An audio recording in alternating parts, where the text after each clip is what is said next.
అందరూ ఎలా ఉన్నారు? కుశలమే కదా? పదండి కథలోకి వెళ్దాము. కథ పేరు పసిడి మనస్సు. రాసింది డాక్టర్ పీకే జయలక్ష్మి. మధ్యాహ్నం జరిగిన సంఘటన తలుచుకుని మథనపడసాగాడు మాధవ్. ఆ శాలినికి ప్రమోషన్ ఎలా వచ్చిందసలు? సీనియర్స్ ముగ్గుర్ని దాటుకుని ఎలా ముందుకెళ్ళిపోయింది? ఆస్ట్రాల్ ఒక ఆడది, అందులో మొగుడులేని ఆడది. ప్రతిరోజూ అందరితో హేళనలకి గురవుతూ, ఒక్కొక్కసారి కళ్లనీళ్లు పెట్టుకుంటూ ఎలా నెగ్గుకొచ్చింది అంతుపట్టడంలేదు.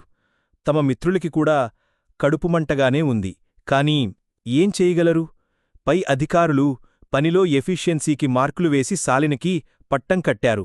ఒప్పుకోక చేసేదేముంది? నిజాలు చేదుగానే ఉంటాయి మరి. తాబేలు కుందేలు కథలోలా సీనియర్ మీ ప్రమోషన్ మాకు రాక ఇంకెవరికి వస్తుంది అని తాము ధీమాగా ఉండటమే కాకుండా శాలినిని ఎంత చులకనగా మాట్లాడేవాళ్లు. ఆమెకి భర్తలేడు, ఏదో కారణంగా విడిపోయారు. కొడుకు చిన్నవాడు, ఏమాటకామాటే చెప్పుకోవాలి. కష్టపడి పనిచేస్తోంది, తెలియనివి అడిగి నేర్చుకుంటోంది. కమిట్మెంటున్న అమ్మాయి. కాని పురుషాహంకార సమాజ పౌరులు కదా, ఆడవాళ్లని ఎంత చులకన చేస్తే అంత గొప్ప. మిత్రులు జాన్, ఆచారి, గోపి ముగ్గురూ ఆమె మీద వ్యంగ్యాస్త్రాలు సంధించారు. వార్త తెలిసిన వెంటనే మాధవ్ మంచివాడేగాని సహవాస దోషంతో కలుషితమైపోయాడు. ఆమెని వాళ్లేమైనా అంటుంటే నవ్వడం, లేదా కొన్నిసార్లు తాను కూడా డైలాగులు వేయడం చేస్తూ ఉంటాడు. శాలిని ఏ రకంగానూ స్పందించదు వాళ్ల ప్రవర్తనకి. దేవుడు చూసుకుంటాడ్లే అన్నట్టుగా. ఈ మధ్య 2 నెలల నుంచి శాలిని డల్గా ఉంటోంది. సెలవులు పెట్టడం, కొన్నిసార్లు లేటుగా రావడం చేస్తోంది. ప్రమోషన్ వచ్చినా తన మొహంలో సంతోషం లేదు. ఏదో పోగొట్టుకున్నట్టుగా నిస్తేజంగా, అన్యమనస్కంగా ఉంటోంది. సహృదయతతో అర్థం చేసుకోకపోగా వెకిలిగా మాట్లాడ్డం మొదలెట్టారు గోపి ఆచారి. ఏంటో మేడంగారికి ఎటో వెళ్ళిపోయింది మనసు అంటే, గోపి నాకు తెలుసులే కనుక్కుని చెప్తా ఉండు భయ్యా అని వంతపాడ్డావ్. ఆమె ఇవేమీ వినే పరిస్థితిలో లేదు. ఆ సెక్షన్లో మొత్తం 8 మందిలో 3 ఆడవాళ్లు. ఒక ఆమె బాగా సీనియర్, ఇంకొకామె వేరే ఊరు ట్రాన్స్ఫర్ కోసం ఎక్కువ లీవు పెట్టి తిరుగుతూ ఉంటుంది. ఆవిడ పని కూడా శాలిని మీదే పడుతూ ఉంటుంది. ఎవరితోనో షేర్ చేసుకోవడానికి లేదామెకి. ఏ బాధైనా, సంతోషమైనా. కాని పనిలో మాత్రం రాజీ పడకుండా సిన్సియర్గా సమయానికి పూర్తి చేసేస్తోంది. మాధవికి జాలన్పించేది అప్పుడప్పుడు. కాని సాయం చెయ్యమని ఆమె అడగకపోవడంతో అతని ఇగో బెబ్బతింటోంది. మాధవింటికి వెళ్లేసరికి భార్య సుధా, ఏమండోయ్ బిందూకి ఫస్ట్ ర్యాంకొచ్చింది తెల్సా అంటూ స్వీట్తో ఎదురొచ్చింది. గొప్పగా ఫీలయ్యాడు. కాసేపు తనకి రాని ప్రమోషన్ విషయం మర్చిపోయి, బంగార్తల్లి ఇలారా, నీకేం గిఫ్ట్ కావాలి అని 8 కూతుర్ని దగ్గరికి తీసుకున్నాడు. నాకు బార్డీ బొమ్మంటే ఇష్టం డాడీ అంది సంతోషంగా. ఓకే డన్ అని స్నానం చేయడానికి లోపలికి వెళ్ళిపోయాడు.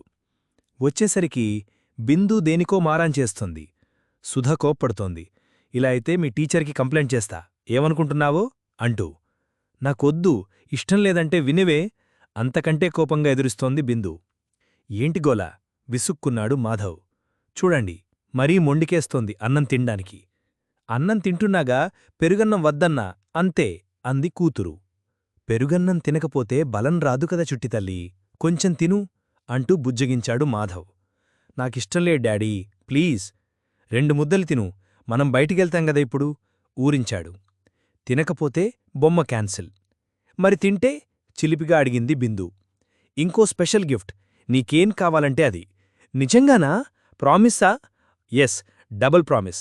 తినేయాల్మరి 3 లెక్కపెట్టేలోగా. స్టార్ట్ 1 అనేసరికి తల్లి చేతిలోంచి లాక్కొని తినేసింది. That's good. ఇప్పుడు మా బంగారు తల్లికి ఏం కావాలో చెప్తే పేద్ద సంచి పట్టుకెళ్ళి అన్నీ కొనేసుకొని వచ్చేస్తామట. పద పద అన్నాడు. డాడీ మరేమో నాకేం కావాలంటే ఆగింది సంశయంగా. చెప్పమ్మా ఏం కావాలో ప్రేమగా అడిగాడు మాధవ్. మరి మాట తప్పకూడదు. లేదురా బుజ్జితల్లి, డాడీ ఎప్పుడైనా మాట తప్పారా? అడుగు, నీకేం కావాల్సినా కొంటా, సరేనా? నాకు మీరు ప్రామిస్ చేశారు ఏది కావాలంటే అదిస్తానని. అవును, అందుకే చెప్పు త్వరగా, షాప్స్ మూసేస్తారింకా అన్నాడు వాచ్ చూసుకుంటూ. మరేమో అంటూ తడబడసాగింది బిందు. ఏమిటి అంతర నానుస్తున్నావు, చెప్పేంటో విసుక్కుంది సుధా. మరేమో నాకు గుండు చేయించుకోవాలనుంది, అప్పచెప్పినట్లు చెప్పి తలదించుకుంది. అదిరిపోయారిద్దరూ. ఏం మాట్లాడుతున్నావే, బుద్ధుందా? కోపంగా అరిచింది తల్లి. అవును, నా గుండు కావాలి. డాడీ నాకు ప్రామిస్ చేశారు, నేనేది కావాలంటే అది ఓకే అని, కదా డాడీ అంటూ తండ్రివైపు చూసింది. మాధవికి అర్థం కావడం లేదు పిల్ల తీరు. ఏంటి గిందు, నువ్వింకేదైనా కొనిపెట్టమంటావనుకుంటే గుండు కొట్టించమంటేవేంటి? తప్పు అన్నాడు. ఇంత చక్కటి ఒత్తు జుట్టు, 2 జడలతో ఎంత ముద్దుగా ఉంటావో. మళ్ళీ ఎన్నాళ్ళకొచ్చాను? అయినా ఇదేం కోరిక? ఆశ్చర్యంగా అడిగింది సుధా. అవును బిందు, మాకు నీ పొడుగు జుట్టంటే చాలా ఇష్టం. మీ స్కూల్లో కూడా అంతా నీ జడల్ని మెచ్చుకుంటారని చెప్తూ ఉంటావు కదా. ఇప్పుడెందుకే గుండు? నవ్వుతారు చూడు బెదిరించబోయాడు.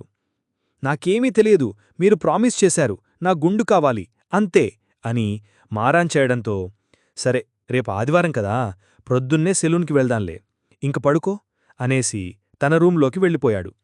మర్నాడు 6 గంటలకే లేచి తండ్రిని తొందరపెట్టింది బిందు సెలూన్కి వెళ్లమని.